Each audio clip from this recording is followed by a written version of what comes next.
তাহলে চলো শুরু করা যাক আজকের টপিক, যেটা হচ্ছে ন্যারেশন চেঞ্জ। আজকে তাহলে কি শিখবে?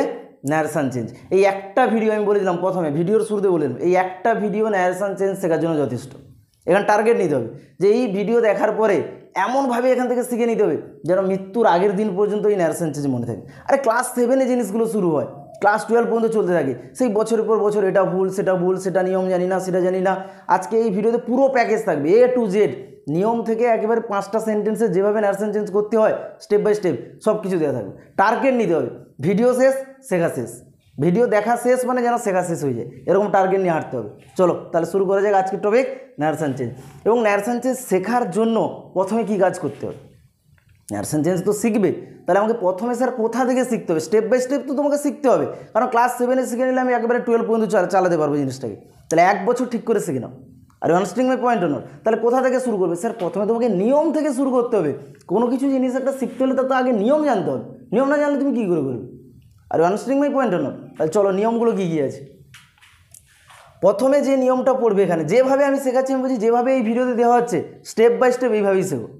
1টা বছর ঠিক করে শিখে নাও, এই একটাই ভিডিওই যথেষ্ট। তো ন্যারেশন চেঞ্জ ক্লাস 7 পড়ো, দেখে নাও একবার, চলবে একবারে ক্লাস 12 পর্যন্ত, কোনোদিনও ন্যারেশন চেঞ্জের সমস্যা থাকবে না। চলো ফার্স্ট রুল যেটা রয়েছে দেখো, 1 নম্বর এখানে লেখা রয়েছে যে 1 নম্বর রুলে কী আছে। এখানে তোমাকে শিখতে হবে স্যার, যদি দেখবে ন্যারেশন চেঞ্জে দুটো পার্ট থাকে, আমরা প্রথম পার্টটাকে বলি রিপোর্টিং স্পিচ, পরেরটাকে বলি রিপোর্টেড স্পিচ। আবার বলছি ন্যারেশন চেঞ্জে স্যার দুটো পার্ট থাকে, লেফট সাইডে একটা পার্ট থাকে, রাইট সাইডে পার্ট থাকে।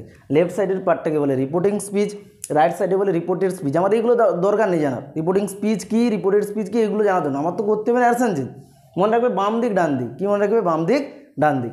এখানে খেয়াল রাখবে ডান দিক অর্থাৎ রাইট সাইডের সেন্টেন্সটা, রাইট সাইডের যে সেন্টেন্সটা এটা কীভাবে চেঞ্জ হয়।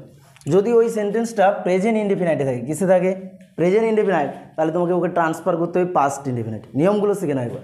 তারপরে চলো, যদি প্রেজেন্ট কন্টিনিউয়াসই থাকে, কিসে থাকে? প্রেজেন্ট কন্টিনিউয়াসে, তাহলে তোমাকে নিয়ে আসতে হবে পাস্ট কন্টিনিউয়াস। প্রেজেন্ট পারফেক্টে থাকলে past perfect, present perfect continuous থাকলে পাস্ট পারফেক্ট কন্টিনিউয়াস। অর্থাৎ টেন্সগুলো যে আছে না, প্রেজেন্ট থেকে পাস্ট, ওপরে 4টা present indefinite, present continuous, present perfect continuous থেকে 4টা নেমে যাবে নিচে, পাস্ট ইনডেফিনাইট হয়ে যাবে, past continuous, past perfect continuous. বোঝা গেল? এবারে চলো পাস্ট ইনডেফিনাইট। স্যার যদি রাইট সাইডের বাক্যটা পাস্ট ইনডেফিনাইটে থাকে, কিসে থাকে স্যার? পাস্ট ইনডেফিনাইট, তাহলে তোমাকে ট্রান্সফার করতে হবে পাস্ট পারফেক্টে, অর্থাৎ একটা বাদ দিয়ে সোজাসুজি যাবে। পাস্ট ইনডেফিনাইটের পরে কী হয়? কন্টিনিউয়াস, তারপরে পারফেক্ট কন্টিনিউয়াস, কিন্তু এখানে সোজাসুজি হবে না স্যার। পাস্ট ইনডেফিনাইটে যদি বাক্য থাকে তাহলে ট্রান্সফার করতে হবে পাস্ট পারফেক্ট। যদি পাস্ট কন্টিনিউয়াসে থাকে, এটা ভুল হয়ে গেছে এখানে, পাস্ট কন্টিনিউয়াসে যদি থাকে, যদি বাক্যটা পাস্ট কন্টিনিউয়াসে থাকে তখন হয়ে যাবে পাস্ট পারফেক্ট কন্টিনিউয়াস। আরেকবার ভালো করে দেখে নাও, যদি বাক্য পাস্ট ইনডেফিনাইটে থাকে তাহলে ট্রান্সফার করতে হবে পাস্ট পারফেক্টে, যদি বাক্যটা পাস্ট কন্টিনিউয়াসে থাকে তাহলে চেঞ্জ করতে হবে পাস্ট পারফেক্ট কন্টিনিউয়াস। গেল টেন্সের ব্যাপার। এবারে চলো, যদি বাক্যে অ্যামিজার থাকে, রাইট সাইডের বাক্যে অ্যামিজারের কোনো কিছু একটা থাকে তাহলে ট্রান্সফার করতে হবে ওয়াজ ওয়ারে। নেক্সট যদি থাকে ওয়াজ ওয়ারেই থাকে, রাইট সাইডের বাক্যটাতে কী থাকে? ওয়াজ ওয়ার, তাহলে তোমাকে ট্রান্সফার করতে হবে had been. Getting my point not? Next হলো স্যাল থেকে স্যুট হয়, উইল থেকে উড হয়, মে থেকে মাইট হয়, ক্যান থেকে কুড হয়। এই হচ্ছে স্যার ন্যারেশন চেঞ্জ শেখার 1 নম্বর নিয়ম। এটা হচ্ছে প্রথম নিয়ম। এখানে যেভাবে বোঝালাম পুরো হুবহু মুখস্থ করো, কীভাবে টেন্স চেঞ্জ হয়, কীভাবে বিভাব চেঞ্জ হয়, কীভাবে মোডাল চেঞ্জ হয়, এই জিনিসগুলোকে একেবারে মুখস্থ করে নাও। Getting my point not? এবারে চলো নেক্সট রুল। এখানে 2 লেখা রয়েছে দেখো, রুল নম্বর 2, অর্থাৎ 2 নম্বরে তুমি কী শিখবে। এটা যদি শেখা হয়ে যায় এরপরে যেটা শিখবে, স্যার কিছু ওয়ার্ড চেঞ্জ হয়। কী চেঞ্জ হয়? ওয়ার্ড চেঞ্জ হয়। অর্থাৎ এই যে ডান দিকের সেন্টেন্সটা রয়েছে না, এই সেন্টেন্সে কিছু ওয়ার্ড থাকে যেগুলোকে আমরা চেঞ্জ করার সময়, অর্থাৎ ইনডাইরেক্ট স্পিচে নিয়ে যাওয়ার জন্য, সোজা কথা মনে রাখবে, পরিবর্তন করার সময় বা উত্তর করার সময় কিছু ওয়ার্ডকে পরিবর্তন করে দিতে হয়, অর্থাৎ সেই ওয়ার্ডের অন্য একটা ওয়ার্ড বসাতে হয়। সেগুলো কী কী? যদি বাক্যে এগো থাকে, স্যার রাইট সাইডের বাক্যে এগো থাকে তাহলে অ্যান্সারে হবে বিফোর। টু নাইট থাকলে দ্যাট নাইট, নাও থাকলে দেন, দিজ থাকলে দোজ, নেক্সট ডে থেকে দ্য ফলোয়িং ডে, দাস থেকে সো, এই মান্থ এগো থেকে দ্য প্রিভিয়াস মান্থ, তারপরে টুডে থেকে দ্যাট ডে, টুমোরো থেকে দ্য নেক্সট ডে, দিস থেকে দ্যাট, হেয়ার থেকে দেয়ার, আর ইয়েস্টারডে থেকে দ্য প্রিভিয়াস ডে, হেন্স থেকে দেন, জাস্ট থেকে দেন। এই হচ্ছে 2 নম্বর নিয়ম। তাহলে 2 নম্বর নিয়মে কী শিখতে হবে? কিছু ওয়ার্ড, অর্থাৎ রাইট সাইডে থাকা বাক্যে কিছু ওয়ার্ড থাকলে সেই ওয়ার্ডগুলো চেঞ্জ হয়ে যায় অ্যান্সার করার সময়, কিছু ওয়ার্ড, সেই ওয়ার্ডগুলো এখানে দেওয়া রয়েছে, এটাকেও পুরো মুখস্থ করো। অর্থাৎ 1-এ শিখলে কীভাবে টেন্স চেঞ্জ হয়, বিভাব চেঞ্জ হয়, মোডাল চেঞ্জ হয়, 2-এ শিখলে কি কীভাবে কিছু ওয়ার্ড পরিবর্তন হয়। আর আন্ডারস্ট্যান্ডিং মাই পয়েন্ট নট? এবারে চলো স্যার ন্যারেশান চেঞ্জে আমরা শিখবো 5টা সেন্টেন্সে তো ন্যারেশান চেঞ্জ হয়। কটা সেন্টেন্সে ন্যারেশান চেঞ্জ হয়? 5টা। কী কী? Assertive, interrogative, imperative, optative, exclamatory. এই যে 5টা সেন্টেন্স, স্যার 5টা সেন্টেন্সে ন্যারেশান চেঞ্জ তো 5 রকম হবে। পরীক্ষার খাতায় একটা বাক্য থাকবে, পরীক্ষার খাতায় স্যার একটা বাক্য থাকবে, আর 5 ধরনের সেন্টেন্স আছে। তাহলে আমি সবগুলো তো নিয়ম আলাদা, সবগুলোরই কিন্তু নিয়ম আলাদা চেঞ্জ করার সময়, তাহলে কোনটা কোথায় করে দেবো সেটা তো ভাবতে হবে না। তাহলে প্রথমে স্যার কাজ হচ্ছে 3 নম্বরে রুলস মুখস্থ করার পরে যে কাজটা, কোন সেন্টেন্সে আছে আমি চিনব কী করে। তুমি যদি বাক্যটাকে বুঝতে পারো যে এটা অ্যাসার্টিভ সেন্টেন্স আছে, তাহলে অ্যাসার্টিভ সেন্টেন্সের নিয়ম লাগাবে। ইন্টারোগেটিভ থাকলে ইন্টারোগেটিভের নিয়ম লাগাবে। তাহলে আগে তো তোমাকে বুঝতে হবে যে ওটা কোন সেন্টেন্সে আছে। Getting my point or not? এই সেন্টেন্স চেনার উপায় হচ্ছে স্যার এখানে দেওয়া রয়েছে। প্রথমে বলেছি তাহলে 5টা সেন্টেন্স কী কী বলেছি? Assertive, interrogative, imperative, optative, exclamatory. প্রথমে চলো মনে রাখবে, যদি বাক্য সে জিজ্ঞাসা চিহ্ন দিয়ে শেষ হয়, কী দিয়ে শেষ হয়? আবারও বলছি, বাক্য যদি জিজ্ঞাসা চিহ্ন দিয়ে শেষ হয়, অর্থাৎ কোশ্চেন মার্ক দিয়ে শেষ হয়, তাহলে সে চোখ বুঝিয়ে মনে করবে এটা ইন্টারোগেটিভ সেন্টেন্স। কী সেন্টেন্স? Interrogative sentence. এখানে রয়েছে দেখো, জিজ্ঞাসা চিহ্ন রয়েছে, তাহলে এটাকে কী বলবে? Interrogative sentence. ক্লিয়ার?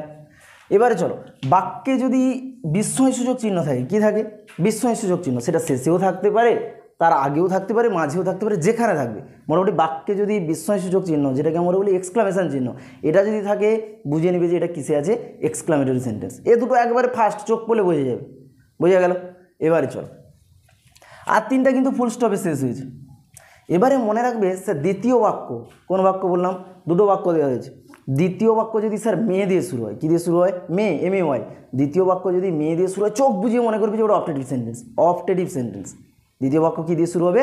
মেয়ে দিয়ে। চলো, আর দুটো রয়েছে ফুল স্টপে। এবারে মনে রাখবে যে স্যার দ্বিতীয় বাক্য যদি সাবজেক্ট দিয়ে শুরু হয়, কী বললাম? দ্বিতীয় বাক্য যদি সাবজেক্ট দিয়ে শুরু হয়, তখন তাহলে ওটা হচ্ছে অ্যাসার্টিভ সেন্টেন্স। এই যে দেখো, সাবজেক্ট দিয়ে শুরু আছে, আর তার আগেরটা আমরা বললাম অপটেটিভ, মেয়ে দিয়ে শুরু আছে, তো মেয়ে মেয়ে মেয়ে, সেকেন্ড বাক্য মেয়ে দিয়ে শুরু আছে, অপটেটিভ। ক্লিয়ার? আচ্ছা, দ্বিতীয় বাক্য যদি সাবজেক্ট দিয়ে শুরু হয়, কী দিয়ে শুরু হয়? সাবজেক্ট দিয়ে, তাহলে ওটা কী চলে গেল? অ্যাসার্টিভ। আর লাস্ট হচ্ছে স্যার দ্বিতীয় বাক্য যদি ভার্ব দিয়ে শুরু হয়, কী দিয়ে শুরু হয়? ভার্ব দিয়ে। দ্বিতীয় বাক্য যদি কী দিয়ে শুরু হয়? ভার্ব দিয়ে, তখন তাহলে সেটাকে বলা হবে ইম্পারেটিভ সেন্টেন্স। কী সেন্টেন্স? ইম্পারেটিভ। এই হচ্ছে 5টা সেন্টেন্স। আগে নিয়মগুলোকে একবারে ঝালাইমালাই করো না, মানে পুরো মাথায় যেন এই জিনিসগুলো ঢুকে যায়। অর্থাৎ যখন চেঞ্জ করছো তখন যেন ভাবতে হয়, আচ্ছা এই ওয়ার্ডটা থেকে কী চেঞ্জ হবে, আচ্ছা এই টেন্সটা থেকে কী চেঞ্জ হবে, আচ্ছা এটা কোন সেন্টেন্সে আছে একটু বলে দেন না, এ তো নিয়ম জানি, সেই নিয়মটা বসিয়ে দেবো আমি, সেন্টেন্স চিনতে পারছি না। 3টা নিয়মকে একবারে হুবহু মুখস্থ করো, তারপরে ন্যারেশন চেঞ্জ শিখবে। তাহলে এবারে চলো direct narration change. Narration change কীভাবে করবো? অর্থাৎ কোশ্চেনটা থাকে তোমাদের ডাইরেক্ট স্পিচে। কোন স্পিচে থাকে? ডাইরেক্ট স্পিচে। অ্যান্সারটাকে নিয়ে আসতে হয় কি? ইনডাইরেক্ট স্পিচে। অর্থাৎ বাক্য থাকে প্রত্যক্ষ স্পিচে, উত্তর করতে হয় পরোক্ষ স্পিচে। এত কিছু মনে রাখার দরকার নেই, জাস্ট চেঞ্জ কীভাবে করতে হবে সেটা তোমাকে মনে রাখতে হবে। হলো? তাহলে প্রথমে নিয়ম মনে রাখতে হবে, নিয়ম অনুযায়ী কাজ করতে হবে। আমরা প্রথমে যেটা চেঞ্জ করবো সেটা হচ্ছে স্যার অ্যাসার্টিভ সেন্টেন্স। কোন সেন্টেন্সে ন্যারেশন চেঞ্জ শিখবো আমরা? Assertive sentence. এক্ষুনি বলে এসলাম যে অ্যাসার্টিভ সেন্টেন্সের কী দিয়ে শুরু হয়? Assertive sentence. বুঝবে কী করে অ্যাসার্টিভ সেন্টেন্স? কারণ স্যার দ্বিতীয় বাক্যটি একবারে সহজ মেথডে শিখবে, এত ভাষায় শিখতে হবে না যে বিবৃতিমূলক বাক্য অনেক ছেলে ধরতে পারবে না। তাহলে একবারে ধরার উপায় হচ্ছে স্যার দ্বিতীয় বাক্য কী দিয়ে শুরু হবে? সাবজেক্ট দিয়ে। চলো, এখানে দেখো রয়েছে একটা এক্সাম্পল, এর অনেকগুলো টাইপ রয়েছে, টাইপ 1, টাইপ 2, টাইপ 3 পর্যন্ত রয়েছে। স্টেপ বাই স্টেপ শিখতে হবে। তাহলে যখন অ্যাসার্টিভ সেন্টেন্স তুমি বুঝিয়ে নিবে যে স্যার দ্বিতীয় বাক্যটা কী দিয়ে শুরু হবে? সাবজেক্ট দিয়ে। কী দিয়ে শুরু হবে? সাবজেক্ট দিয়ে, এবং বাক্যটা শেষে ফুল স্টপ থাকবে, এটা হচ্ছে স্যার অ্যাসার্টিভ সেন্টেন্স। বুঝিয়ে নিলে এবারে আমি কী করে স্যার অ্যাসার্টিভ সেন্টেন্সে ন্যারেশন চেঞ্জ করব। ওকে, অ্যাসার্টিভ সেন্টেন্সে ন্যারেশন চেঞ্জ করার সময় মনে রাখবে, যদি বাম দিকের বাক্যটা, আবারও বলছি আমি, রিপোর্টিং স্পিচ আর রিপোর্টেড স্পিচ এত মাথায় মনে রাখার দরকার নেই, ঝামেলা নেই, জাস্ট বাম দিক ডান দিক। ক্লিয়ার? বাম দিকের বাক্যতে স্যার যদি শুধু সেট থাকে, কী থাকে? সেট, তাহলে অ্যান্সারে নিয়ে আসতে হবে শুধু সেট, সেট থেকে সেট। যদি বাম দিকের বাক্যতে সেট 2 থাকে স্যার, কী থাকে? সেট 2, তাহলে অ্যান্সারে নিয়ে আসতে হবে কি? টোল্ড। এই দুটো নিয়ম ভালো করে মুখস্থ করবে। 3 নম্বর হচ্ছে sir linker that. Linker that বলতে এই যে কমা ইনভাইটেড কমা, দুটো বাক্যের মাঝে রয়েছে না কমা ইনভাইট কমা, এই দুটোকে ওঠানোর জন্য তোমাকে কী নিয়ে আসতে হবে? দ্যাট। এই 3টা নিয়ম, আর কিচ্ছু না। সেট থেকে সেট, সেট 2 থাকলে টোল্ড, আর লিঙ্কার কী হয়ে যাবে? দ্যাট। চলো আমরা টাইপ 1টা প্র্যাকটিস করি। প্রথম বাক্য রয়েছে দেখো, Ram said I M a student. বুঝে নিলাম স্যার দ্বিতীয় বাক্য সাবজেক্ট দিয়ে শুরু হয়েছে, এটা ক্লিয়ারলিভাবে বোঝা যাচ্ছে অ্যাসার্টিভ সেন্টেন্স। এবারে এর আমরা কী করবো? ন্যারেশন চেঞ্জ করবো। ওকে, তাহলে চলো প্রথমে দেখো রাম রয়েছে, রাম থেকে কি বসিয়ে দিবে? রাম। সেড থেকে এক্ষুনি বললাম সেড টু থাকলে টোল্ড হতো। আচ্ছা লিঙ্কার কি বসাতে বলেছে, দ্যাট। এতটা পর্যন্ত ক্লিয়ার তো? রাম থেকে রাম, সেড থেকে সেড, লিঙ্কার দ্যাট। এবারে একটা জিনিস এখানে খেয়াল রাখতে হবে, দ্বিতীয় বাক্যে তোমরা পার্সন জানো তো, পার্সন ফার্স্ট পার্সন কাদেরকে বলে, আই উই, আবার আই থেকে মি হয়, উই থেকে আস হয়। I, me, we, us, my, এই জিনিসগুলো কোন ধরনের পার্সন হয়, first person. Second person you, third person বাকি যেগুলো আছে, আমাদের থার্ড পার্সন এখানে লাগবে না। মনে রাখবে যদি দ্বিতীয় বাক্যে স্যার ফার্স্ট পার্সন থাকে, কোন পার্সন, দ্বিতীয় বাক্যে ফার্স্ট পার্সন, তাহলে ওই ফার্স্ট পার্সনটা প্রথম বাক্যের সাবজেক্টকে রেফার করবে। কাকে রেফার করবে, এইখানে জিনিসটা খেয়াল রাখতে হবে, নাহলে পুরো ভুলে যায়। দ্বিতীয় বাক্যে যদি স্যার ফার্স্ট পার্সন থাকে, কোন পার্সন থাকে, ফার্স্ট পার্সন, তাহলে ওটা রেফার করবে স্যার প্রথম বাক্যের সাবজেক্টকে। যদি দ্বিতীয় বাক্যে সেকেন্ড পার্সন থাকতো, যদি দ্বিতীয় বাক্যে সেকেন্ড পার্সন থাকতো, তাহলে ওটা রেফার করে প্রথম বাক্যের অবজেক্টকে, প্রথম বাক্যের অবজেক্টকে। এই দুটো নিয়ম মনে রাখবে। ফার্স্ট পার্সন থাকলে দ্বিতীয় বাক্যে সেটা প্রথম বাক্যের সাবজেক্টকে, যদি দ্বিতীয় বাক্যে সেকেন্ড পার্সন থাকে ওটা প্রথম বাক্যের অবজেক্টকে, আর যদি থার্ড পার্সন থাকে যেটা থাকবে সেটা নেমে যাবে। দ্বিতীয় বাক্যে যদি থার্ড পার্সন থাকে যেটা থাকবে অ্যান্সার সেটা নেমে যাবে। চলো তাহলে রাম সেড যেটা এতটা হয়ে গেছে আমাদের। এখানে আই কোন পার্সন, ফার্স্ট পার্সন, তাহলে কাকে রেফার করবে, সাবজেক্ট। রাম ছেলে নামে, ছেলে দেখে কি হয়ে যাবে, হি। ক্লিয়ার? এবারে চলো এই জায়গাটা কিন্তু ছেলে মেয়েগুলো বুঝতে পারে না, এই জায়গায় সমস্যা করে। আমি ভালো করে বলেছি, এই নিয়মটা মনে রাখবে। এবারে এক্ষুনি আমরা নিয়মে বলেছিলাম অ্যামিজার থাকলে ওয়াজ ওয়ার হয়ে যায়। একজনের ক্ষেত্রে ওয়াজ, বেশি জনের ক্ষেত্রে ওয়ার। এখানে হির পরে কী বসে, ওয়াজ। স্টুডেন্ট যা আছে বসে দিই, এই তো হলো নায়ার সেন্টেন্স, একেবারে সিম্পলভাবে উত্তর বুঝে গেল। এবার চলো নেক্সট এক্সাম্পল, সেকেন্ড। অরুণ থেকে অরুণ, সেড টু থাকলে কি করতে বলেছি, টোল্ড। তারপরে মি থেকে মি, লিঙ্কার দ্যাট। এতটা পর্যন্ত ক্লিয়ার?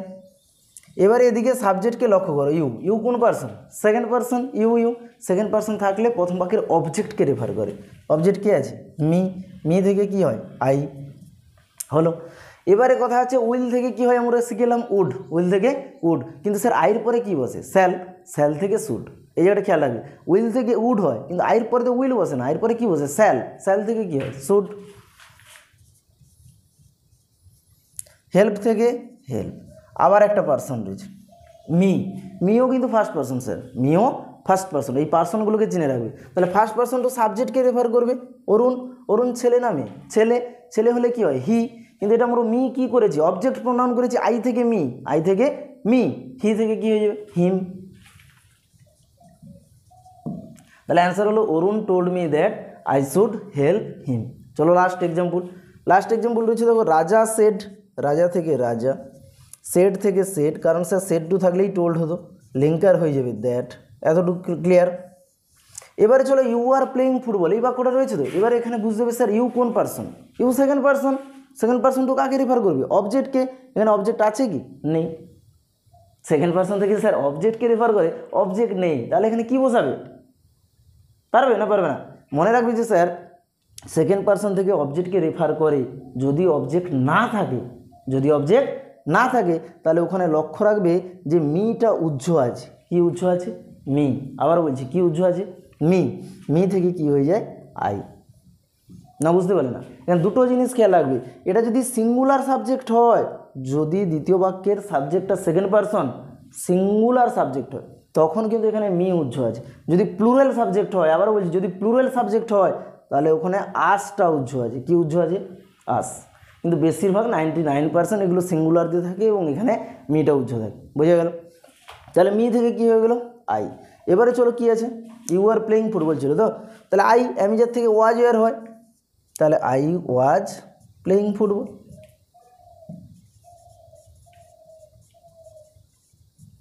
এই ছিল টোটাল টাইপ 1। বোঝা গেল কি বোঝা গেল না? এই তিনটা সেন্টেন্স একেবারে কীভাবে হলো পুরো বুঝে নাও, দিয়ে এই ধরনের যতগুলো বাক্য আছে সবগুলোকে প্র্যাকটিস করা শুরু করে দাও। বোঝা গেল? এবার চলো এই টাইপ 2তে কী আছে। টাইপ 2তে একটা জিনিস তোমাকে এখানে খেয়াল রাখতে হবে, এখানে মনে রাখতে হবে যে আমি বলছিলাম না এখন রিপোর্টিং স্পিচ, রিপোর্টেড স্পিচ। বাম দিকেরটাকে বলে রিপোর্টিং স্পিচ, ডান দিকে বলে রিপোর্টেড স্পিচ। এত না মনে রাখলে বাম দিক ডান দিক মনে রাখবে। বাম দিকের বাক্যটি, কোন দিকের বাক্যটি, বাম দিকের বাক্যটি স্যার যদি প্রেজেন্ট টেন্সে থাকে বা ফিউচার টেন্সে থাকে। আবার বলছি, বাম দিকের বাক্যটি যদি প্রেজেন্ট টেন্সে থাকে বা ফিউচার টেন্সে থাকে। এত কিছু না মনে রাখতে পারে আরও সোজা উপায়, স্যার বাম দিকের বাক্যটিতে যদি সেড বা সেড টু না থাকে, সেড বা সেড টু না থাকে তার পরিবর্তে যদি সেজ বা উইল সে থাকে, সেড বা সেড টু না থেকে সেজ বা উইল সে থাকে, এদের ক্ষেত্রে রাইট সাইডের বাক্য অর্থাৎ ডান দিকের বাক্যের টেন্সের বা কোনো রকম চেঞ্জ করা যাবে না। এই যে টেন্স যেভাবে চেঞ্জ হয় বা মোডাল যেভাবে চেঞ্জ হয়, এদের চেঞ্জ করা যাবে না, যেটা দিয়ে থাকবে সেটা দিয়ে রাখতে হবে। এবার এক্সাম্পলে চলো তাহলে বুঝতে পারি। দেখো, রাম থেকে রাম, এখানে সেজ আছে, সেট আছে কি, সেট বা সেট টু নেই, তাহলে যেটা আছে সেটা বসিয়ে দাও, তাহলে রাম সেজ। লিঙ্কার কি বসে, দ্যাট। এতটা পর্যন্ত ক্লিয়ার যে স্যার সেট বা সেট টু না থাকলে যা থাকে সেটা বসে যায়, দ্বিতীয় বাক্যের টেন্সের কোনো রূপ চেঞ্জ হয় না বা মোডাল টোডালগুলো চেঞ্জ হয় না, যেটাতে থাকে সেটাতে থেকে যায়। তাহলে এতদূর ক্লিয়ার হলো। এবার আই হচ্ছে কোন পার্সন, ফার্স্ট পার্সন, টু সাবজেক্টকে রেফার করবে রাম, রাম থেকে কী হবে, হি। এবারে আমরা এতক্ষণ জানতাম কি স্যার স্যাল থেকে শুড হয়, এবারে হির পরে তো উইল বসে, উইল থেকে উড হবে, কিন্তু এই চেঞ্জটা করা যাবে না, কোনো রকম টেন্সের চেঞ্জ বা মোডালের চেঞ্জ বা বি ভার্বের চেঞ্জ করা যাবে না, একই গ্রুপেই রাখতে হবে, অর্থাৎ সেই স্যাল বা উইলেই রাখতে হবে, চেঞ্জ নিয়ে আসা যাবে না। হির পরে স্যাল বসে না উইল বসে, উইল বসে, তাহলে হি উইল গো। এটা কেন চেঞ্জ হলো না, এর মেন নিয়মটা হচ্ছে স্যার বাম দিকের বাক্য যেটাকে বলো রিপোর্টিং স্পিচ, এটা যদি প্রেজেন্ট টেন্সে বা ফিউচার টেন্সে থাকে, না মনে রাখলে থাকলে আরও মনে রাখবে, যদি সেট বা সেট টু না থেকে অন্য কিছু থাকে, না মনে থাকলে আরও মনে রাখবে যদি সেজ বা উইল সে থাকে, তাহলে এদিকের বাক্যের কোনো ডান দিকের বাক্যের কোনো চেঞ্জ করতে হয় না। তারপরে চল, ইউ থেকে you, will say, linker that, এতটা ক্লিয়ার। এবার চল আই কোন পার্সন, ফার্স্ট পার্সন, টু সাবজেক্টকে রেফার করবে, সাবজেক্ট আছে ইউ, ইউ থেকে ইউ। এতক্ষণ আমরা জানছিলাম কি অ্যামিজার থেকে ওয়াজ হেয়ার করতে হয়, অ্যামিজার থেকে ওয়াজ হেয়ার করতে হয়, কিন্তু এখানে সেই অ্যামিজারের গ্রুপেই রেখে দিতে হবে, ইউর পরে কী বসে আর, ইল। আবার বলছি এর মেন নিয়ম কেন চেঞ্জ হলো না, কারণ এই যে রিপোর্টিং স্পিচটা বা বাম দিকের বাক্যটাতে সেট বা সেট টু নেই, অর্থাৎ প্রেজেন্ট টেন্স বা ফিউচার টেন্সে আছে। হলো, এবার চলো 3 নম্বর নিয়ে, এটা হচ্ছে টাইপ 3। টাইপ 3তে মনে রাখবে যে স্যার যদি রিপোর্টেড স্পিচ, কোন ধরনের বাক্যটা বললাম, রিপোর্টেড স্পিচ মানে যেটাকে রাইট সাইডের বাক্যটা বলে, কোন দিকের বাক্যটা, ডান দিকের বাক্য, যদি স্যার ডান দিকের বাক্যটি চিরন্তন সত্য বা অভ্যাসগত সত্য হয়। কেমন স্যার, চিরন্তন সত্য মানে আমরা বলি না সূর্য পূর্ব দিকে ওঠে পশ্চিম দিকে অস্ত যায়, এই ধরনের যদি সত্য কথা, আজীবন যা সত্য, বা অভ্যাসগত, দেখবে কেউ বলে আমি প্রত্যেক দিন 6টায় উঠি, একদিন উঠলো, দুদিন উঠলো, তারপরের দিন উঠলো না, এরকম হবে না। অভ্যাসগত সত্য মানে যেটা সত্যি তো সত্যি, অভ্যাস করে করে সত্যি করেছে, বা আজীবন কোনো কিছু একটা জিনিস সত্যি, এদের ক্ষেত্রে কিন্তু কোনো রকম পরিবর্তন করা হয় না, অর্থাৎ যেটাতে থাকে সেটাতে রেখে দিতে হয়, যে টেন্সে থাকবে সেই টেন্সে রেখে দিতে হবে, যেই মডেলে থাকবে সেটাতেই রেখে দিতে হয়, এটাকে চেঞ্জ করা যায় না। কেন চেঞ্জ করা যায় না, এর নিয়ম হচ্ছে স্যার যদি এটা বা রাইট সাইডের বাক্যটি যদি এটা চিরন্তন সত্য বা অভ্যাসগত সত্য, আজীবন সত্য বা অভ্যাস করে করে সত্য করেছে, এর জন্য এদেরকে পরিবর্তন করা হয় না। দুটো এক্সাম্পল বলেছে, হি থেকে হি, সেট থেকে সেট, লিঙ্কার দ্যাট, এতটা তো ক্লিয়ার। এবার দেখো দ্য সান কোন পার্সন, থার্ড পার্সন, যা আছে বসে যাবে, আমি বলেছি কিন্তু first person second person change হয়, থার্ড পার্সন কোনোদিনও চেঞ্জ হয় না। দ্য সান থেকে দ্য সান। এবার দেখো রয়েছে rises in the east, present indefinite রয়েছে, আমরা জেনারেলি করে দিতাম কি প্রেজেন্ট ইনডিফিনিট থেকে পাস্ট ইনডিফিনিট হয়, কিন্তু স্যার সূর্য পূর্ব দিকে ওঠে, এটা আজীবন সত্য, একেবারে বছর পর বছর চলে আসছে, কোনোদিনও পশ্চিম দিকে সূর্য ওঠেনি, এরকমটা হবে না, আজীবন সত্য না, সূর্য পূর্ব দিকে ওঠে, তাহলে যেটা আছে সেটা বসিয়ে দাও, কোনো রকম চেঞ্জ করবে না, কারণ স্যার এগুলোকে বলে চিরন্তন সত্য, এদের ক্ষেত্রে চেঞ্জ হয় না। তাহলে he said that the sun rises in the east, এটা চিরন্তন সত্য। এবারে চলো একটা অভ্যাসগত সত্য, হি সেড, সে বলেছিল আই প্লে ফুটবল, আমি ফুটবল খেলি অ্যাট 4 PM, 4টার সময়, বিকেল 4টার সময় ফুটবল খেলি ডেইলি, প্রতিদিন, প্রতিদিন তো প্রতিদিন, সে ঝড় বৃষ্টি যা হবে প্রত্যেক দিন আমি খেলি, খেলে খেলে অভ্যাস। কেউ বলে আমি প্রত্যেক দিন সকাল 6টায় ঘুম থেকে উঠি, অভ্যাস করে করে সত্য করেছি, এদের ক্ষেত্রেও পরিবর্তন হবে না। তাহলে হি থেকে হি, সেট থেকে সেট, লিঙ্কার দ্যাট, এতটা তো ক্লিয়ার। আই কোন person, first person, to subject, subject থেকে হি, হি থেকে কী হবে, হি। আমরা করে দিতাম প্রেজেন্ট ইনডিফিনাইটে আছে পাস্ট ইনডিফিনাইট করে দাও, কিন্তু না, এখানে স্যার অভ্যাসগত সত্য, সেই প্রেজেন্ট ইনডিফিনাইটেই রেখে দিতে হবে। এবার স্যার হি বসালে প্লে বসাতে নেই, কারণ হি থার্ড পার্সন, এর ভার্ব শেষে এস বাই এস যোগ করতে হয়, হি প্লেজ, আর যা আছে ফুটবল অ্যাট 4 PM ডেইলি, তাহলে হলো, এটা হলো চিরন্তন সত্য আর অভ্যাসগত সত্য, মনে থাকবে তো।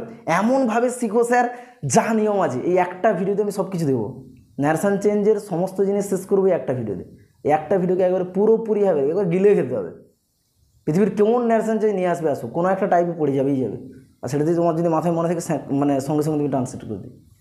গেটিং মাই পয়েন্ট না? চলো আরেকটা লাস্ট যেটা আছে বাক্যটা দেখো, he said to John you are right. সে জনকে বলেছিল তুমি হও ঠিক। এটা কেন বললাম, এটা কোনো নিয়মের না, কিন্তু জাস্ট একটু মনে রাখবে, এখানে একটা গল্প আছে, এখানে একটু বুঝতে হয়। হি থেকে হি, সেড টু থেকে টোল্ড, জন থেকে জন, লিঙ্কার দ্যাট, তাহলে হি টোল্ড জন দ্যাট। এতটা তো ক্লিয়ার। হি থেকে হি, সেড টু থেকে তো বলেছি টোল্ড, জন থেকে জন, লিঙ্কার দ্যাট। ইউ কোন person? Second person. Second person two sir কাকে রেফার করে? অবজেক্টকে। অবজেক্ট কে আছে? জন। জন ছেলে না মেয়ে? ছেলে। ছেলে থেকে হি। এবারে মনে রাখবে যে হিটা বসালে এটা জনকে রেফার করছে না হিকে রেফার করছে, অনেক সময় বোঝা যায় না। অর্থাৎ তুমি যদি এখানে ভালো করে বুঝিয়ে দাও তাহলে বোঝাতে হবে তোমাকে হি কেন, এখানে কেন বোঝাচ্ছ তুমি, দুটো হি হয়ে যাচ্ছে, হিটা জনকে রেফার করছে কি হিকে রেফার করছে, এটা বোঝা যাচ্ছে না। এই কারণে হি লিখে গায়ে ব্যাকেটে লিখে দিতে হয় জন, অর্থাৎ আমি এটা জনকেই বোঝাচ্ছি। বুঝে গেল? আর কিচ্ছু না। এবারে আমি যার থেকে ওয়াজ ওয়ার, হির পরে তো ওয়াজ বসে, হি ওয়াজ রাইট। তাহলে ছিল he said to John you are right, he told John that he John was right. কেন জনের নামটা লিখলাম?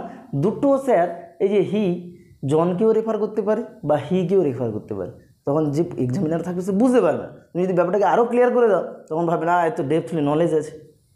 ওকে, তো এই ছিল টোটাল 4টা পার্ট অ্যাসার্টিভ সেন্টেন্সের। অ্যাসার্টিভ সেন্টেন্সে আসার আগে সবগুলো নিয়ম মুখস্থ করে নেবে, তারপরে অ্যাসার্টিভ সেন্টেন্সে আসবে। দিয়ে পৃথিবীর যা বাক্য তোমাকে অ্যাসার্টিভ সেন্টেন্সে নারেশন চেঞ্জ করতে দেবে এই 4টা নিয়মের বাইরে কোনোদিনও আসবে না, আমি বলে দিলাম। 4টা নিয়ম ঠিক করে শিখে নাও, যা আসবে ইনডাইরেক্ট স্পিচে হবেই। চলো ইন্টারোগেটিভে নারেশন চেঞ্জ। ইন্টারোগেটিভে নারেশন চেঞ্জ করার আগে দেখে নেবে কিন্তু যে এটা ইন্টারোগেটিভ সেন্টেন্সে রয়েছে, তো সোজা চোখ বুঝিয়ে বলা যায়, শেষে জিজ্ঞাসা চিহ্ন রয়েছে, জাস্ট কেউ বলে দিলে জিজ্ঞাসা চিহ্ন আছে, চোখ বুঝিয়ে বলে এটা ইন্টারোগেটিভ সেন্টেন্স, ইন্টারোগেটিভ সেন্টেন্স। চলো জিজ্ঞাসা চিহ্ন রয়েছে, জিজ্ঞাসা চিহ্ন, জিজ্ঞাসা চিহ্ন, জিজ্ঞাসা চিহ্ন, তাহলে কিসে আছে? ইন্টারোগেটিভ। ইন্টারোগেটিভে নারেশন চেঞ্জ করার সময় মনে রাখবে এখানে যদি বাক্য বাম দিকের বাক্যতে সেট বা সেট টু থাকে, বাম দিকের বাক্যতে সেট বা সেট টু থাকে, অ্যান্সারে তোমাকে নিয়ে আসতে হবে আস্কড। কী বললাম? বাম দিকের বাক্যে যদি সেট বা সেট টু থাকে অ্যান্সারে নিয়ে আসতে হবে আস্কড। লিঙ্কার হিসেবে স্যার ইফ বসাতে হয় বা হোয়েদার বসাতে হয়, ইফ বসাতে হয় বা হোয়েদার বসাতে হয়। মনে রাখবে 99% স্যার 100টা বাক্যে 99টা বাক্যে ইফ বসানো হয়। কী বসানো হয়? ইফ। আর হোয়েদারটা কোথায় বসানো হয় 1%, সেটাও আমি আজকে বলে দেবো। তাহলে 99টা বাক্যে কী বসাবে? ইফ। নিয়ম মেনে চলতে হবে। চলো এবার 3 নম্বর বলছে WH ওয়ার্ড।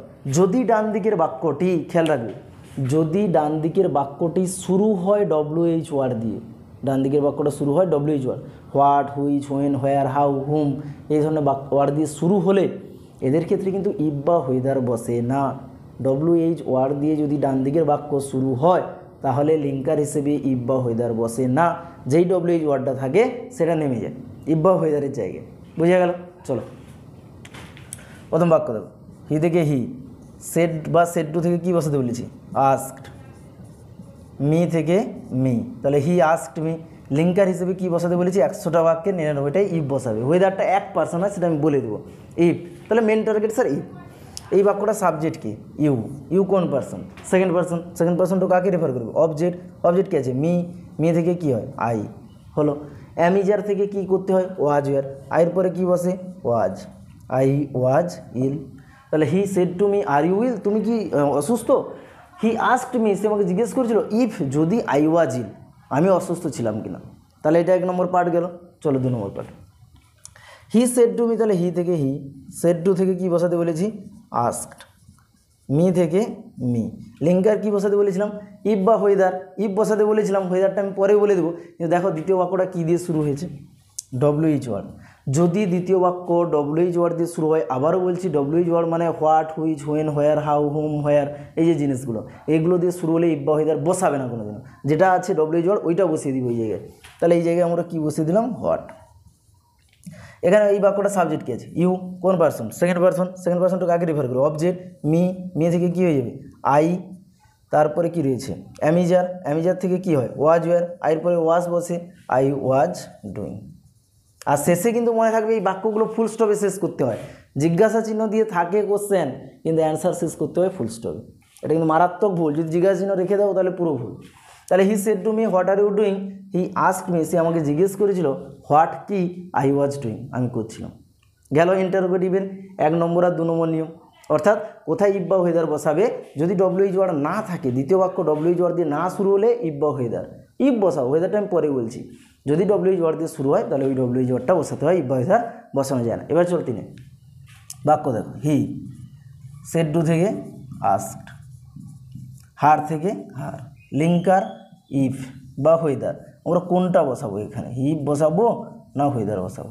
আমরা তো আগেরটা ইফ বসিয়ে দিয়েছিলাম, এখানে কি ইফ বসাবো না ওয়েদার বসাবো? মনে রাখবে স্যার ওয়েদার বসানোর নিয়মটা বা ওয়েদার বসানোর নিয়মটা হচ্ছে যে দ্বিতীয় বাক্যে যদি অপশান থাকে, দ্বিতীয় বাক্যে যদি অপশান থাকে অর্থাৎ অর নর এই জিনিসগুলো যদি জোড়া থাকে, সোজা কথা মনে রাখবে দ্বিতীয় বাক্যে দুটো অপশান থাকবে। চলো, ডু ইউ ওয়ান্ট, তুমি কি চাও, টু গো যেতে, by train or by bus, তুমি বাসে যাবে না ট্রেনে যাবে, তুমি ভাত খাবে না মুড়ি খাবে, তুমি পাহাড় দেখতে যাবে না রিভার দেখতে যাবে, কোনটা দেখতে যাবে? অপশান থাকছে না, দুটো অপশান।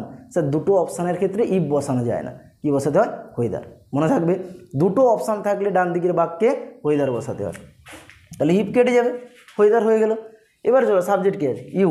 ইউ কোন পার্সন? Second person. কাকে রিফার করবো? অবজেক্ট। অবজেক্ট কে রয়েছে? হার। হার থেকে কি হয়? সি। এবার দেখো বাক্যটা রয়েছে do you want to go by train or by bus, present indefinite. Do does দিয়ে শুরু হলে কি হয়? Present indefinite. প্রেজেন্ট ইনডেফিনাইট থেকে ন্যারেশন চেঞ্জ কি হয়? Past indefinite. পাস্ট ইনডেফিনাইটের স্ট্রাকচার কি? Subject V2 object. তাহলে সাবজেক্ট তো বসে গেল, ভার্বকে 2 নম্বর করে দিতে হবে। ওয়ান্ট থেকে স্যার ওয়ান্টেড, তারপরে যা আছে to go by train or by bus, আর শেষে ফুল স্টপ। এই হচ্ছে ইন্টারোগেটিভ। লাস্ট নিয়মটা আরেকবার শুনে নাও। যদি স্যার দ্বিতীয় বাক্যে দুটো অপশান থাকে, তুমি এটা করবে না ওটা করবে, এই ধরনের অপশান, তাদের ক্ষেত্রে ইফ বসাতে হয় না, ওয়েদার। বোঝা গেল? বাকি যা আছে একই রকম রয়েছে।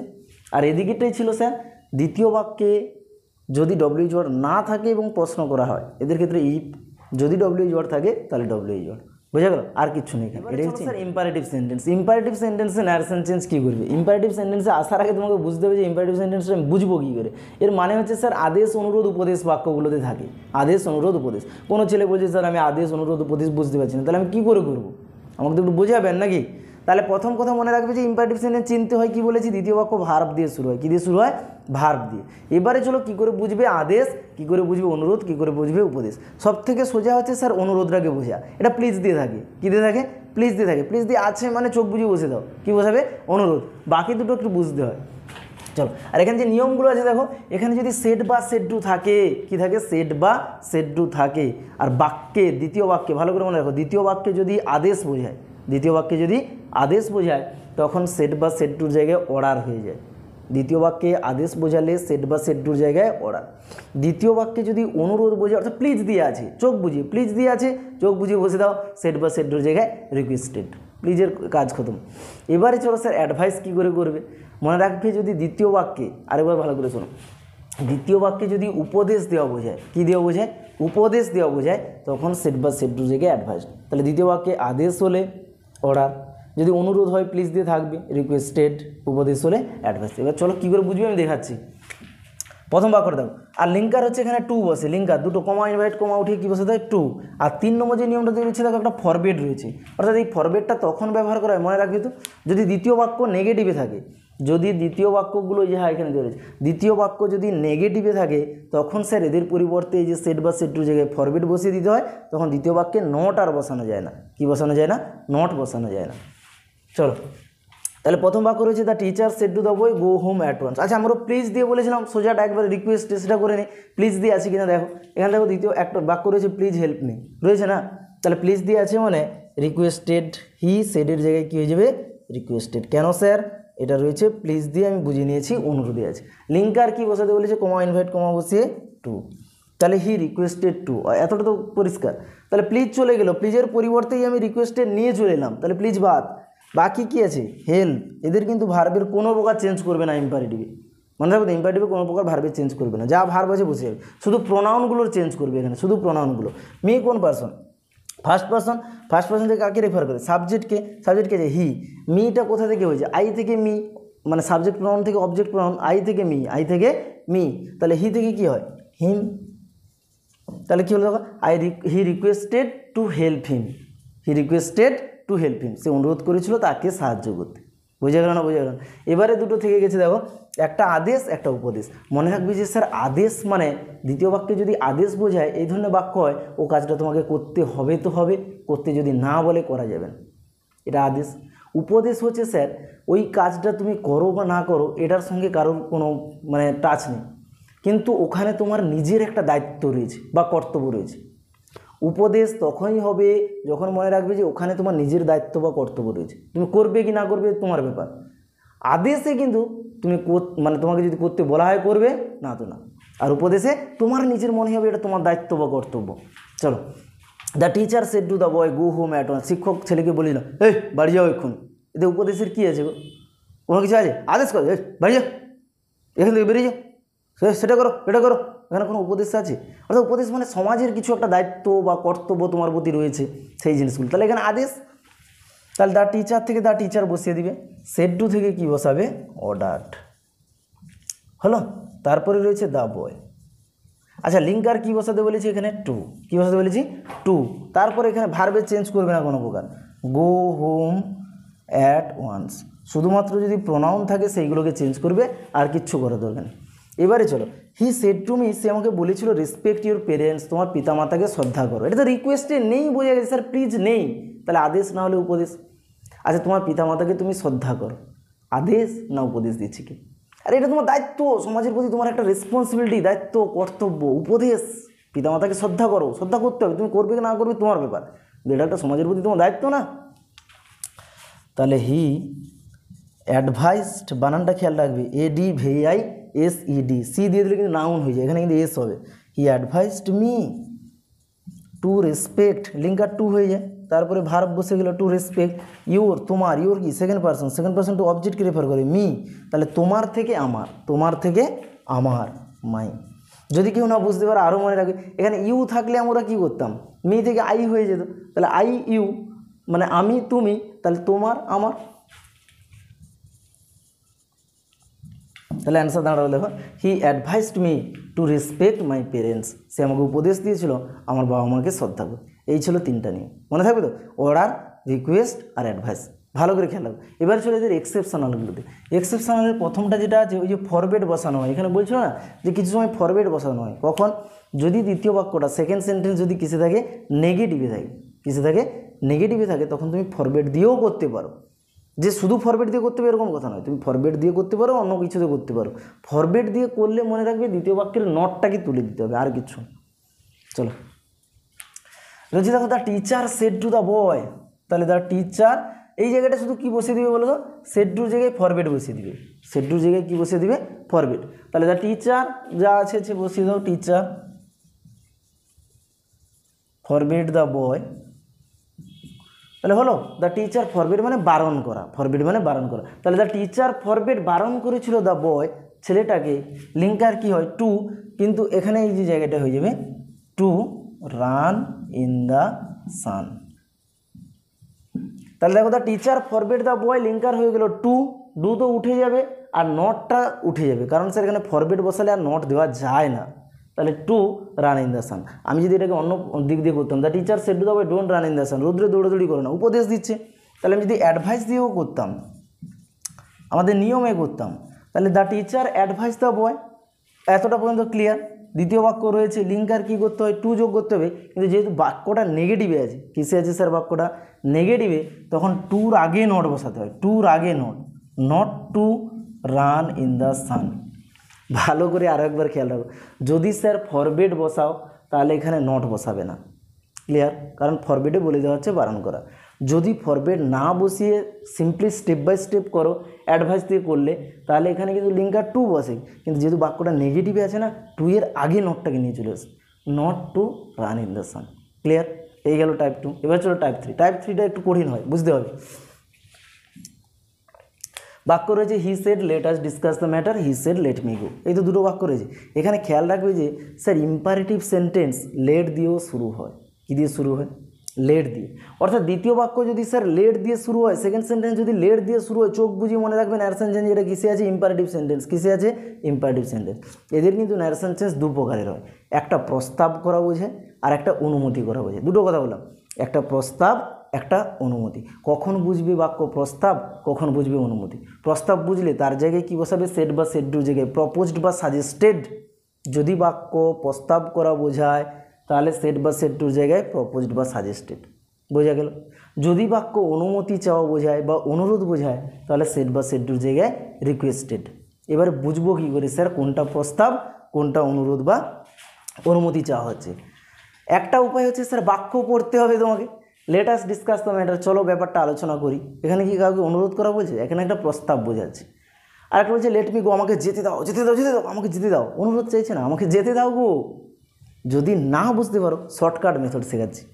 মনে রাখবে যদি লেটের পরে সাবজেক্ট প্লুরাল থাকে, লেটের পরে সাবজেক্ট প্লুরাল থাকে তাহলে ওটা প্রস্তাবে আছে।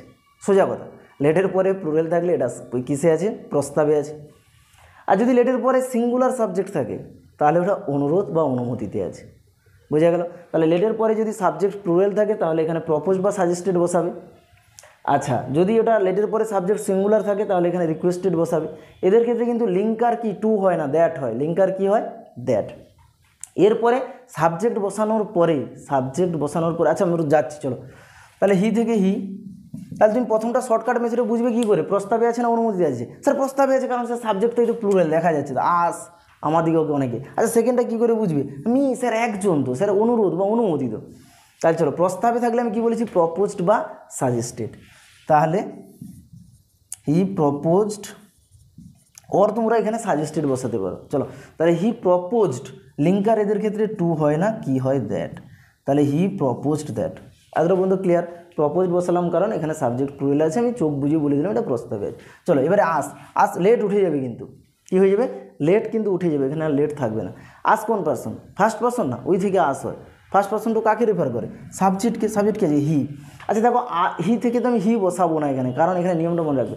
আসটা কার প্লুরাল ফর্ম? তো আস হয় আমাদের কোথা থেকে? উই থেকে আস হয়। আর উইটা কার প্লুরাল ফর্ম? আই থেকে মি হয়, আর এর প্লুরাল হয় আই থেকে উই। আই থেকে উই হয় এর প্লুরাল। না বোঝা গেল না? তেমন হির প্লুরাল ফর্মটা এখানে বসাতে হবে। স্যার আসটা তো এসছে উই থেকে, উইটা তো হচ্ছে আইর প্লুরাল ফর্ম। তাহলে আমি যদি হির প্লুরাল ফর্ম বসাতে হবে। হির প্লুরাল ফর্ম কি? দে। না বোঝা গেল না? এত কিছু না মনে রাখতে পারলে চোখ বুঝিয়ে বসিয়ে দিবে কি যে স্যার এখানে প্লুরাল আছে মানে আস আছে মানে কি আছে মানে আজ আছে মানে দে হবে। চোখ বুঝিয়ে করবে, মানে 199টা বাক্য এরকম থাকে। আস আছে মানে কি বসে যাবে? দে। তাহলে চলো দে। এবারে মনে রাখবে বাক্যে যদি প্রপোজড বা সাজেস্টেড বসিয়েছো, বাক্যে যদি কি বসিয়েছো? প্রপোজড বা সাজেস্টেড, তাহলে সাবজেক্টের পরে শুড বসাতে হয়। বাক্যে প্রপোজড বা সাজেস্টেড বসালে আর সাবজেক্টের পরে কি বসাতে হয়? শুড। দে শুড হলো ডিসকাস দ্য ম্যাটার। ভাই এমনভাবে গ্রামার শিখো যেন মনে থাকে। গ্রামারকে গ্রামারের ভাষায়ও শিখতে হবে, আবার ওকে নিজের ভাষায় করে নিতে হবে যাতে তুমি করতে পারো। লোককে বলা দরকার নেই তুমি কীভাবে শিখছো, একবারে গোপনভাবে রাখো যে আমি আরও সোজাভাবে জানি। গেটিং মাই পয়েন্ট না? তুমি তোমার ভাষায় শিখে নাও, গ্রামার তো গ্রামারের ভাষায় থাকবে। এবারে চলো হি, এখানে স্যার একজন আছে তাহলে requested, he requested. Linker that হলো। মি কোন person? First person. First person কাকে রেফার করে? সাবজেক্টকে। সাবজেক্টকে যে হি, হি থেকে এখানে কিন্তু হি। কেন স্যার এখানে আমি দিয়ে করলাম না কেন? এখানেও তো আমি দিয়ে করতে পারতাম। স্যার মিটা কজন? একজন, তো হিকে রেফার করছে, হির সিঙ্গুলার ফর্ম হি। বুঝে গেল? এবারে এখানে খেয়াল রাখবে কিন্তু যদি রিকোয়েস্টেড বসাও, কি বসাও? যদি রিকোয়েস্টেড বসাও সেট বা সেট টুর জায়গায়, তাহলে কিন্তু সাবজেক্টের পরে মাইট বসাতে হয় বা মাইট বি অ্যালাউড টু। মাইট বা মাইট বি অ্যালাউড টু, সোজাটা মনে রাখবে মাইট। চলো মাইট বসিল গো। এই ছিল ইম্পারেটিভ সেন্টেন্স। তবে এইগুলো থাকে না, কিন্তু পরীক্ষায় কোনো দিন আমি দেখিনি এরকম রয়েছে কিনা, তো বাই চান্স চলে এলে চলে আসতে পারে। এক্সেপশনাল নিয়মগুলো সবগুলো মনে রাখতে হবে। চলো এই ছিল ইম্পারেটিভ। ন্যারেশন চেঞ্জ করতে হলে দুটো এক্সাম্পল প্র্যাকটিস করলে শেষ। এখানে মনে রাখবে যে সেট বা সেট টু জায়গায় প্রেড বসে বা উইস্ট বসে। কী বসে? প্রেড বা উইস্ট। মনে রাখবে কখন প্রেড বসাবে কখন উইস্ট বসাবে। দ্বিতীয় বাক্যে যদি গড থাকে, কী বললাম? দ্বিতীয় বাক্যে যদি গড থাকে তাহলে চোখ বুঝিয়ে বসিয়ে দাও সেট বা সেট টুর জায়গায় প্রেড। দ্বিতীয় বাক্যে যদি গড না থাকে তাহলে বসিয়ে দাও উইস্ট সেট বা সেট টুর জায়গায়। আর না হলে তোমাকে মনে রাখতে হবে গ্রামারের ভাষায় দ্বিতীয় বাক্যে যদি প্রার্থনা করা বোঝায় তাহলে সেট বা সেট টুর জায়গায় প্রেড। দ্বিতীয় বাক্যে যদি ইচ্ছা বোঝায় তাহলে প্রথম বাক্যে সেট বা সেট টুর জায়গায় উইস্ট। সোজা কথা, গড থাকলে প্রেড, না থাকলে উইস্ট। চলো আর লিঙ্কার হয় দ্যাট, এখানে লিঙ্কার হয় দ্যাট। তাহলে দ্য টিচার, টিচার। এবার সেট টু থেকে আমি বসাবো দ্বিতীয় বাক্যকে, লক্ষ্য করো god god god god god নেই তো, প্রার্থনা করে বোঝাচ্ছে না তো, ইচ্ছা বোঝাচ্ছে, তাহলে উইস্ট হলো উইস্ট। Me me. এবারে অনেক জায়গায় কী করবে যে এই যে অবজেক্টিভ সেন্টেন্সে না, এখানে এই যে অবজেক্টগুলোকে অমিট করে দেওয়া হয়, বাদ দিয়ে দেওয়া হয়। অপটেটিভ সেন্টেন্সে কী করা হয়, এই অবজেক্টগুলোকে বাদ দেওয়া হয়। চলো, এই যে উইস্ট বসিয়েছো, মি আর বসানোর দরকার নেই, অর্থাৎ এই উইস্টের পরে যদি কোনো কিছু পার্ট থাকে, এই যে প্রোনাউনগুলো এগুলোকে বসানোর দরকার নেই। বুঝে গেল? তাহলে দ্য টিচার উইস্ট, লিঙ্কার এখানে কি বসে, দ্যাট। শিক্ষক মহাশয় ইচ্ছা প্রকাশ করেছিল যে, শিক্ষক মহাশয় ইচ্ছা প্রকাশ করেছিল যে। ইউ কোন পার্সন, সেকেন্ড পার্সন, কাকে রেফার করে, মি। মি থেকে কী হবে, আই।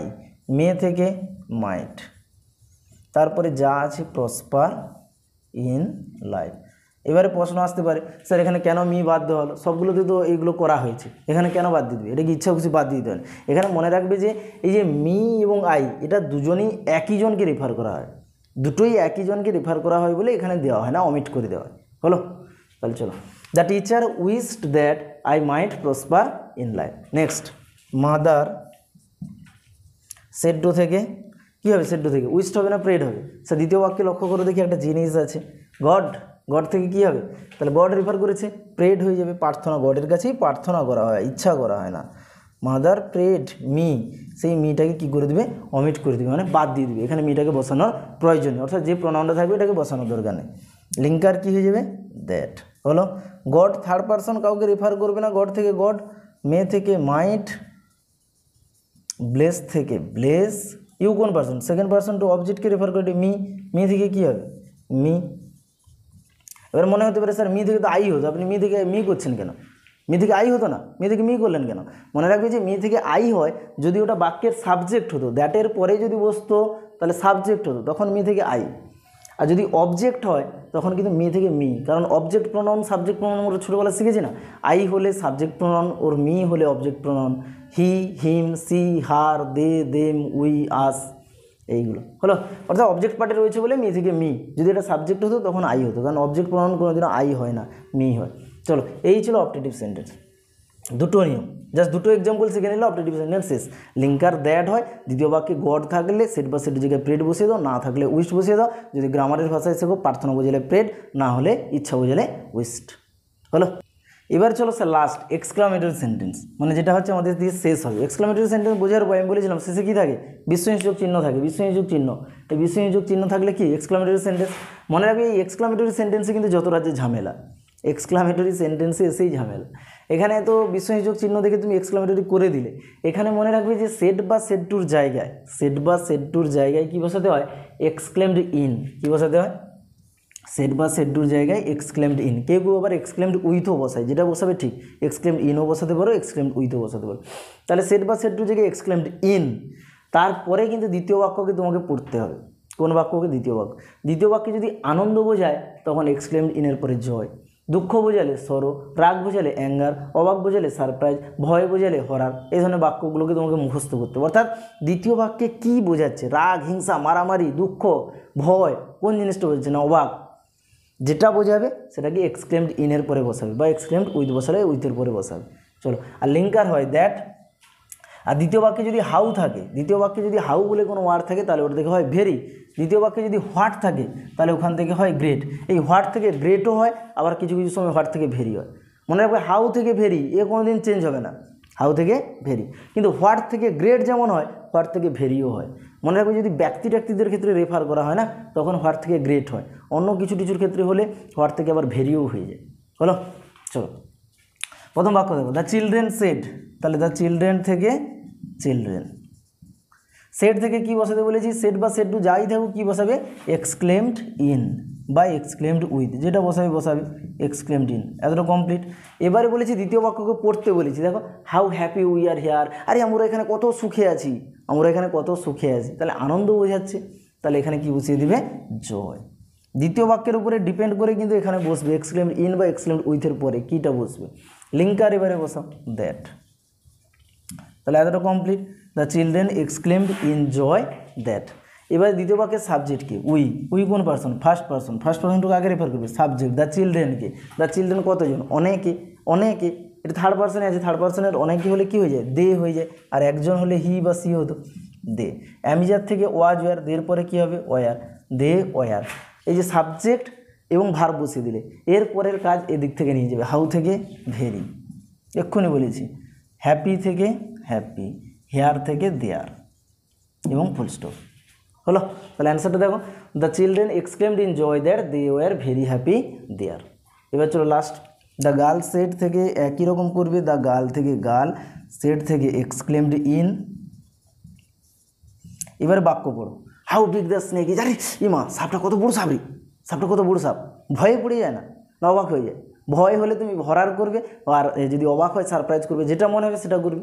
যদি ভয় হয়, এই যে এই মা সাপটা কত বড় গো, ও একটু ভয়ের মতো বোঝা যাচ্ছে না, তাহলে the girl exclaimed in horror, linker that, complete.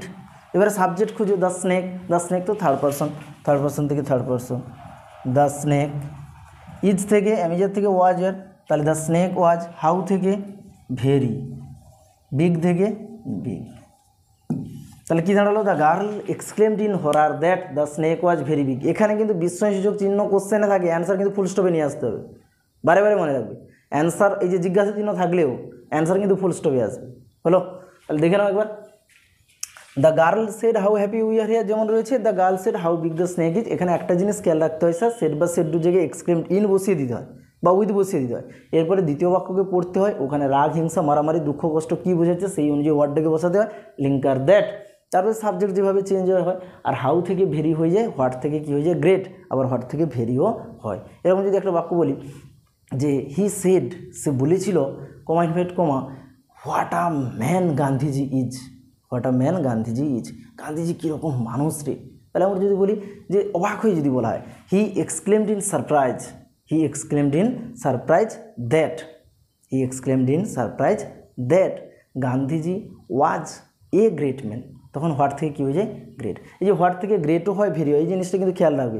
ব্যক্তিদের ক্ষেত্রে হলে কোনো মহান কিছু অর্থে ব্যবহৃত হলে গ্রেট বোঝাবে, আর খুব অর্থে হলে ভেরি বোঝাবে।